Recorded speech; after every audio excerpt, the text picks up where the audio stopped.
Hi, I'm Jen and welcome back to our channel, Pay Down Debt Solutions.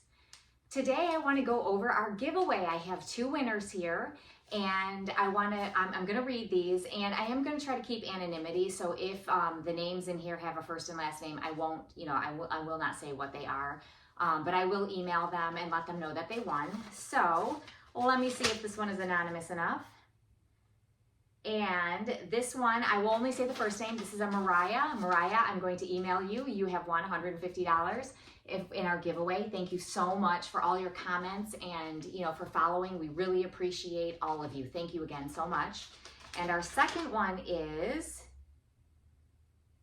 okay, again, this one's a little bit hard. It's I am Terry. So I'm going to, again, like I said, contact you guys and let you know that you won, and then we'll figure out a way to get you your money. So thank you again, you guys. Thank you so much for subscribing. We really appreciate you. We appreciate everyone who follows our channel and is learning and getting themselves out of debt the quickest way possible with the way that makes the most sense. So for those of you that are new to us, those of you that don't know who I am, my name is Jen. My husband's name is Dan. We created Pay Down Debt Solutions to help people learn velocity banking and to get themselves out of debt rapidly.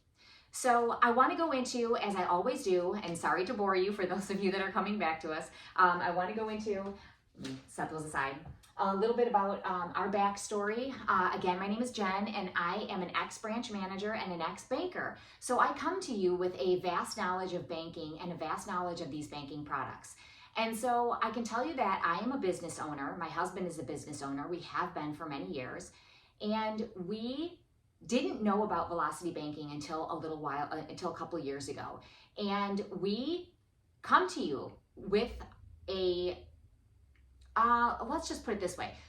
We feel exactly what you were feeling because we've been there and we've done that. So we got ourselves into a payment poor situation, just like many of you are feeling today, right? We were payment poor because we owned these businesses. We had multiple businesses going on. We had multiple payments going out. And it's very stressful and very difficult when you are taught to make a bunch of payments because you can afford them, right? You think you can afford to make these payments. And in most cases, the truth is you can't. You may not be able to make all of these payments, or you could make them if you banked a different way, if you learned a different strategy on how to run your money and what to do with your money.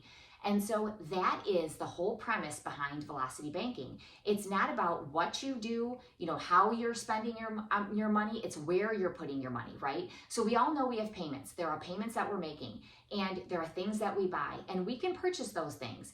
But what you do with your money and how you pay that back makes a big difference, and that is what velocity banking is all about.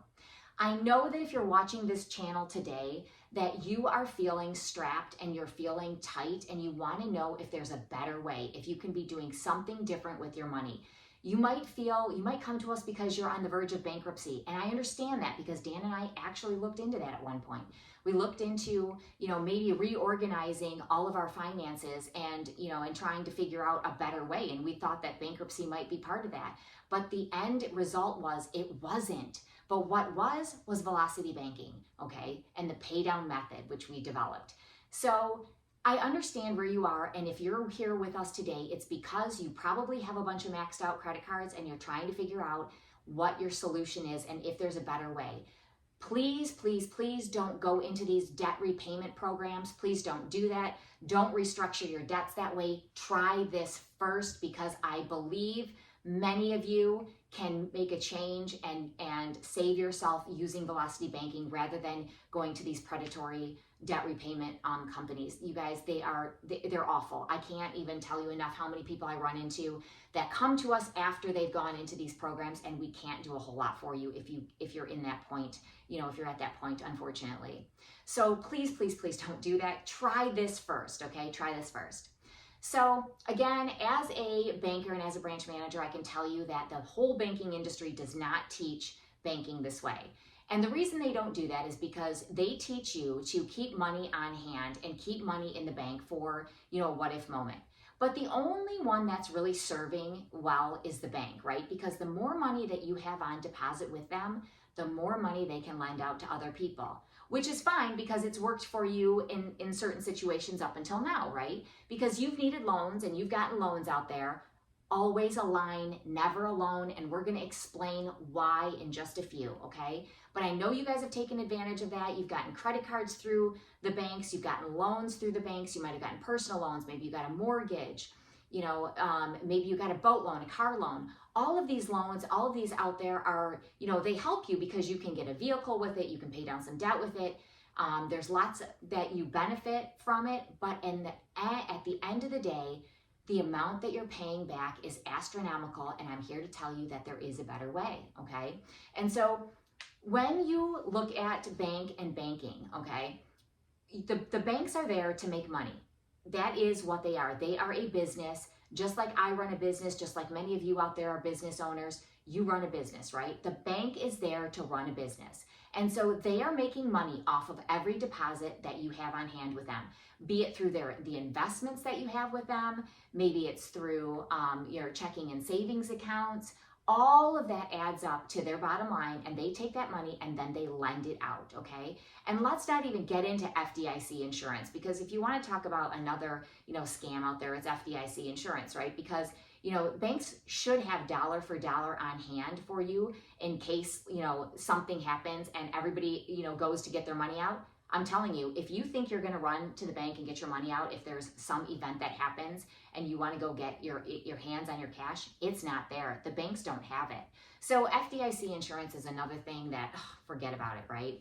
So I get that you want to save, and you should want to save. You should want to, do things like, have some kind of a savings accounts or investments, or maybe crypto, or maybe gold and silver. You want to have all of that, but don't do that if you're in astronomical debt, because that debt that you're in is costing you, okay? When you leave your money in a savings account earning a negligible percent, and you've got debts out there with interest rates like 20%, 21%, 18%, heck, even 10%, right?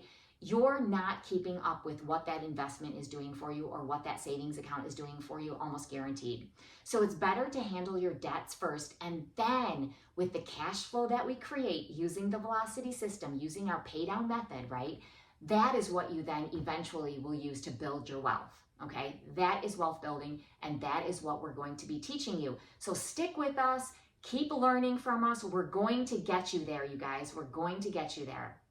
Not only that, we have a whole platform coming out. We have an app coming out that is going to benefit you guys. It's going to be able to, put all of this at your fingertips, super, super easy for you. So you'll be able to see where you put your money and what you do with it. And it will be very easy, less calculations for you to do. But at the end of the day, you still need to understand how this works. And that is very important. So that's what we want for you. Okay. So again, I'm an ex-banker, ex-branch manager, and I'm definitely a business owner. And the other thing I want to mention to you is that BOI report. I had mentioned it the other day. So for business owners out there, we were supposed to be filing a BOI report. Okay, it's like a beneficial owner information report that we had to put out there. And so they wanted that done by January 1st. Well, it turns out there was a ruling on that, and it has been deemed unconstitutional. So yay for business owners, right? So, less government into our stuff, right? Into our business. For those of us, unfortunately, that already, sent our report in, they have it. But those of you that haven't done it yet, put a pause on that, because it looks like we're not going to have to do that. So that's awesome, okay? So today, what I really want to get into is what you're going to do when you have your maxed out credit cards, okay?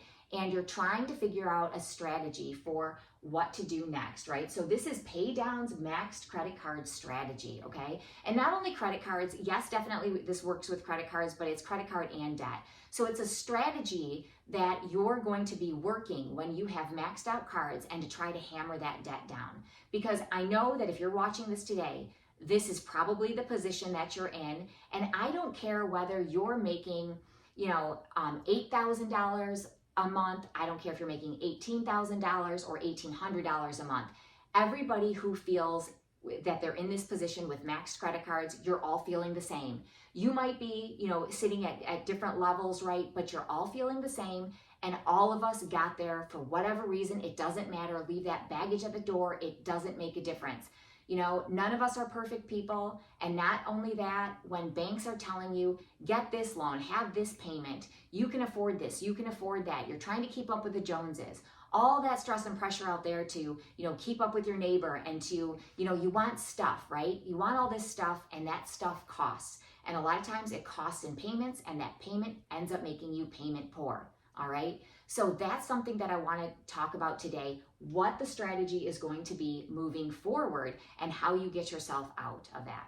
Now, interestingly enough, I don't know if you all know this, but the average salary out there, okay, so the average income is between 59,000 and 63. So a lot of times, depending on, you know, who's reporting, I think Forbes has one, I believe it's 59, and then SoFi has it at 63, and then the median is actually 80,000, right? So you're going to have people, you know, outliers on either. So that median is like a bell curve, right? And the median in the middle is about 80.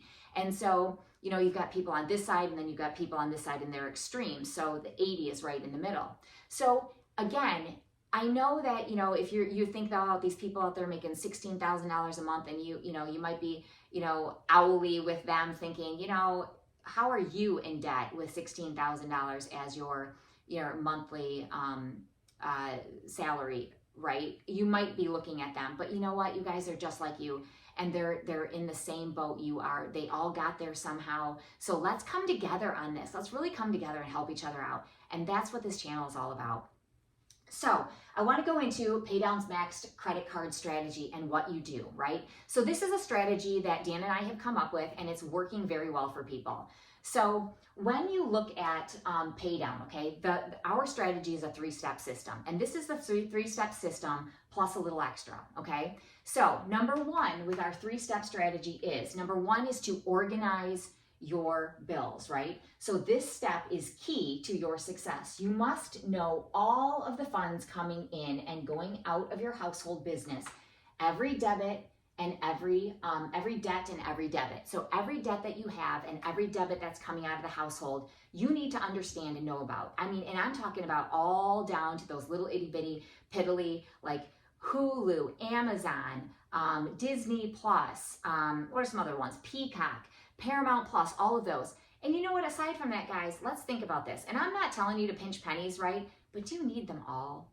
That's the other thing Dan and I went over the other day. Sorry, tangent here, right? So we went over that the other day. We had all these subscriptions to, you know, to all these, you know, platforms and shows on TV. And we're like, do we need all of these? Are these all necessary? You know, and I know people out there, you know, they do some sharing and stuff. Now that's smart, right? So cheating the system a little bit makes a lot of sense sometimes. So man, though, they nickel and dime you to death. And that's the other thing is, you know, take a look at all of your finances. Know that when you're doing the organized stage, take a look at everything you have coming and going. And if there's places you can cut it. You probably won't even feel it. You won't even realize that you're carrying subscriptions and things that you don't need. And you can get rid of that and alleviate some stress and actually add some cash flow back in to your household business. And man, you will feel so much better. I know we did. We cut some things and we shared some things and we felt so much better about it after the fact. All right, so number one is to organize, right? We organize everything. We organize our bills. We know everything that's going out. We know everything that's coming in. And most people know exactly what's coming in, but they don't really know what's going out. So this is a key and pivotal stage here. And if you use our platform, our system for organizing your bills is phenomenal. It's really great. And you just plug and chug and it populates in the next sheet. It's really cool, okay? But if not, you write it down on paper and you take a good look at it and you take a deep dive into what's going on. Number two then is to identify. So what does that mean? Well, in the identify stage, you're going to pick your debt destroyer, okay? So what is a debt destroyer? All of you that know us and have been following along, you know that those are RLOCs. And what's an RLOC? It's a revolving line of credit. Always a line, never a loan. A loan will not help you, but a line will. So these are things like credit cards, personal lines of credit or PLOCs, HELOCs, home equity lines of credit, a HELOC, or the BLOC, the business line of credit, okay? So you're going to choose your strategy based on our teaching, okay? So based on our teaching, the pay down method, what to pay down first, second, third, or combined, and how you're going to do that, okay? So when you identify, number one, you're identifying your debt destroyer, your RLOC, and two, you're also then going to be figuring out what strategy you're going to use, such as, like I said, what to pay off first, second, third, or if you're doing a combined pay down, or maybe you're using the Velocity Way and you're going to tackle your mortgage at the same time. There's lots of different strategies involved here, so you're going to pick one of those, and we will help you maneuver through those as you continue to watch and as you continue to follow us along. Number three, implementation. Implementing your strategy, right? You begin to work your strategy. When you are implementing your strategy, this is where you're hammering your strategy down, right? You're paying those bills down, okay? So when you are in a maxed credit card strategy, such as ours, okay, you're going to be paying down your cards, okay? And you're going to be running your cards the Velocity Way. But then after a certain period of time, you are then going to obtain a personal line of credit or a home equity line of credit or a business line of credit, whatever serves your purpose best, okay? And the reason you're going to do this at this stage, the fourth step, is because most of the time when you're sitting in a max credit card strategy, chances are your credit card is probably pretty dinged at this point. And so when you're running Velocity and the pay down method for a certain period of time, you're going to have fixed your credit, hopefully to a point where you can then implement getting a personal line of credit or a home equity line of credit or a business line of credit, okay? So at this stage, it says your credit should be high enough to get one, and that is the hope. So it could take you a year, it might be 6 months, it could be a year, it might be a year and a half, but either way, this is part of our strategy, our work down strategy, okay? And so again, then 5 obviously is you're paying off the remainder of your balances. So whatever is remaining at this point, you will be paying them off, okay? So again, this is for people who are in a maxed out credit card situation or pretty close to max, they're really high, your credit might be suffering some, and you need a strategy. You need something else, another debt tool to help you besides credit cards.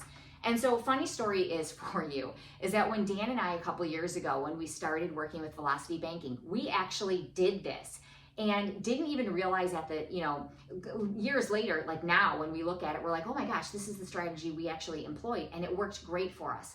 So what's pretty funny about it is I can tell you that we started with this whole, paying down our credit cards using, split card strategy. And then, we had this home equity line of credit that was closed, right? So when and again, we fell into the trap like many of you have where you refinanced and refinanced and refinanced, trying to drop your rate, or maybe you pulled in some cash to get rid of some debt, right? We were guilty of that too. You know what? None of us are bad people. We don't know what we don't know, right? And so we did that. And we had a home equity line of credit that we ended up, that they told us we had to close out. So they paid it off and it sat there in our banking for forever. And we assumed that it was closed. Funny story is, turned out it wasn't. So we actually had a line of credit sitting there that we thought wasn't even of use to us, and it was. So you might have a situation like that. Take a good look. If you have one sitting there that you think, is actually closed out to you, take a good look at it because it might be available just like ours was. So that was really cool. It really helped us. But we did this. So we did this exact strategy because we started paying down the credit cards first, right? And then it was about a year or a year and a half in, I think, when we realized that home equity was available to us. So that was what helped us implement and hammer down the rest of our debt. So this is why we're bringing this strategy to you, because first and foremost, firsthand knowledge here, we know this works, okay? So here's the example that I want to show you. I want to show you a really good example, that'll make some good sense for you so that you know how this is going to work for you, okay? So the pay down debt solutions, how the plan looks in action, okay? So our max credit card strategy. Now, here's an example of customers that we've been helping, okay? And so their credit scores are about, between the two of them, okay, it's a couple, and it's about 650. So they're right below where they would be able to get a personal line of credit. Now they're renters, okay? So they're actually renting a condo from somebody's mother's friend, okay? So they're renting this condo right now, so they don't own a home.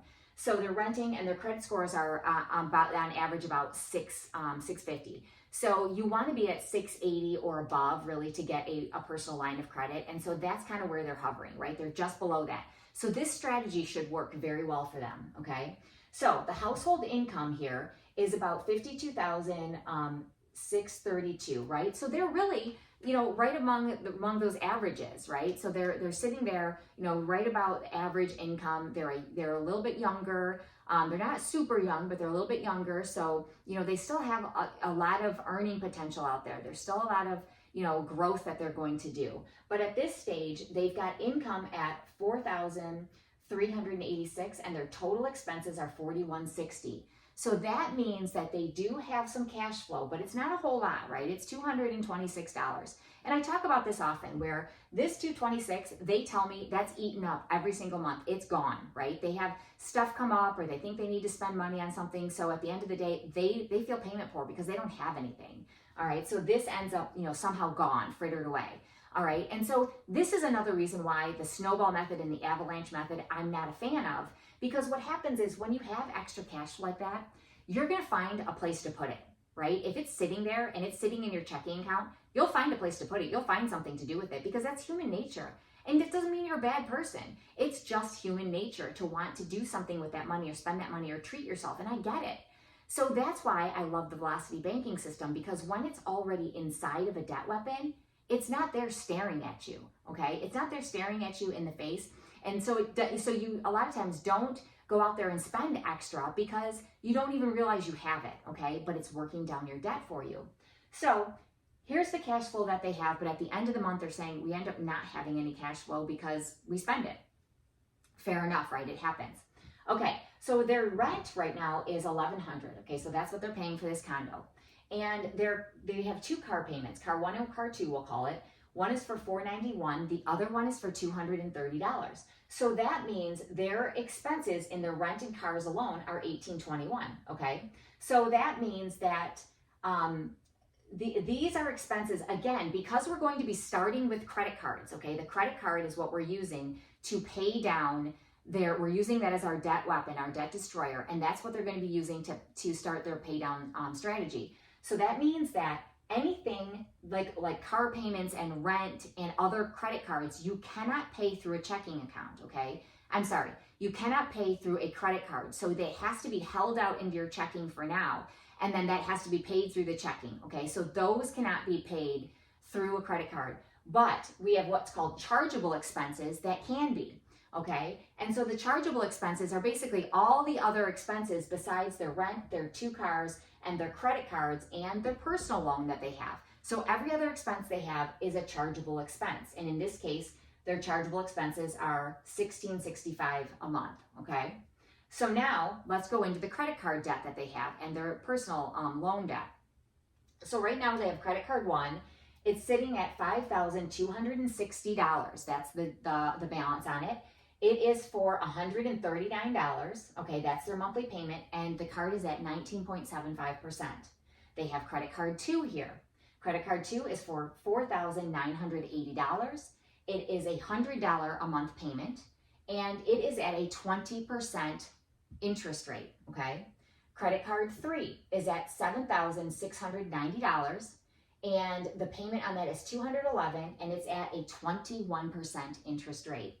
So now we have a personal loan out there, okay? So this personal loan out there is for $12,600, all right? And that payment is $224. It is at an 8.5% interest rate, but we all know, and those of you that have been following along, that it is not actually 8.5 because it's all front-end loaded. Any loan like that is front-end loaded. So you pay the bulk of the interest on that in your first couple of years. And so it's staggering. You're paying more interest than you are on principal, okay? So if you add up all the debts that they have here, okay, they are $30,530 in credit card and loan debt. Their payments that they're paying monthly for these debts are $674, all right? And we've got interest rates here. Now, each of these cards they're making minimum payments on. So this first card here, it's a 5-year payback. If they were to pay the minimum payment on these cards in 5 years, they will pay it off and they will spend $3,042 in interest. Credit card two here is at $4,980. If they continue to make their minimum payments such as they are, It will take them 9 years to pay this off, and they will spend $5,816 in interest payments on that. Credit card 3 here, $76.90. It'll take them 5 years to continue to make this minimum payment, and it's $4,641 is the interest that they will have paid on that by the time they're done with this 5 years. Then their personal loan, it's a 6-year loan. The payment is $224 on that monthly. They're going to spend $4,158 in interest on this if they continue to let this run for 6 years. And God knows, the beginning of this loan, they're paying the most off, okay? So they've got a lot going on here. Now, that means that they're $30,530 in debt, and their interest payments that they will have paid on this in somewhere around 9 years. Some of them will be paid off faster, but by the end of that, when they're all done, it will be 9 years. It'll be $17,657, which is a lot of money to pay in interest. It's ridiculous, as a matter of fact. Okay, so when you implement Paydowns Max Card / loan strategy, this is how we're going to work it, okay? So we are going to pick a debt destroyer, right? So we know we've organized our bills. We are now on identifying. We've identified the debt destroyer tool that we're going to use, and it is going to be credit card 3. Now, they're all maxed out, right? So they can't be transferring any balances. They can't do any of that right now. So what's going to happen is we're going to take credit card 3, and we are going to run all of our chargeable expenses through this credit card here, okay? And so we're going to start the pay down method doing that. We have to hold out all of the other loans, okay? We have to hold out all the other loans because we cannot pay them through this credit card. So those do have to be paid in cash. So that means our available income to use is $2,102, okay? So that is available because remember, we have to hold out income for all of this, okay? So all of that then is held out. Now, this payment though comes back to us as income because this one doesn't have to be held out, because what happens is when we park our paycheck in here, we are satisfying the payment for credit card 3. So that no longer is in effect, and it actually comes back to us as cash flow, and we can use that then in our available income. So that's how we come to the $2,102. So we start with $760, okay? So $760 is our beginning balance. And then we're going to park our available income onto that card. So we're parking the $2,102 into our card, and then we have to take out our expenses, right? And I said our chargeable expenses are the $1,665. And then we have to add in the interest, okay? So how do we figure the interest? So we know what our expenses are, but we have to figure out the interest now. So the interest, and I talk about this all the time, the interest is going to be your high balance plus your low balance, because all of the interest is calculated in a credit card. It's simple interest. And so what happens is they calculate that on an average daily balance, which means that we are charging on this card throughout the month. So you're going to have a high balance, right? You put your income in, and then you charge up to those chargeable expenses, okay? And so the average is what we're paying the interest on. So what you do is you take your high balance, you take your low balance, you're going to add them together and divide by 2. And that will give you the average of these two. You then take that average and you're going to multiply it by our percentage rate, which is 21%, okay? So you take the average, you're going to multiply it by 0.21, and then you're going to get a number that you have to then divide by 12, because that gives you a year's worth of interest on this average, but we only want 1 month, so you divide it by 12. So that's how I'm coming up with the $116. And again, I round up. So if it doesn't make, if you're wondering where the change goes, it's because I round up. So we start the month with $5,588. We add in our chargeable expenses, we add in our interest, and that takes our balance to $7,369. But do you see, we've already dropped our balance, right, in 1 month, because we are using the cash flow then to hammer this down. We're also using that payment that we no longer had to hold out, right, to help hammer this down, okay? Again, month 2, we're going to come in with our income. We are then going to drop our balance to $52,667, average it out, right, get our interest, and now we've ended the month at $7,042. Do you see how we're dropping the balance here? So you are at a maxed credit card, right? You're maxed out, and you're able to drop your balances through Velocity Banking, okay? So if we were to let this play out, okay, it's going to take them 16 months to pay this card off, all right? But because we're using this maxed card strategy, at about 12 months, we are then going to go and we are going to apply for a personal line of credit, okay? We're going to attempt to apply for a personal line of credit if you had a mortgage and you have equity in the home. You might want to apply for a HELOC if that's available to you, or maybe a business line of credit, depending on what your situation is. But mostly people are going to be applying for a personal line of credit, okay?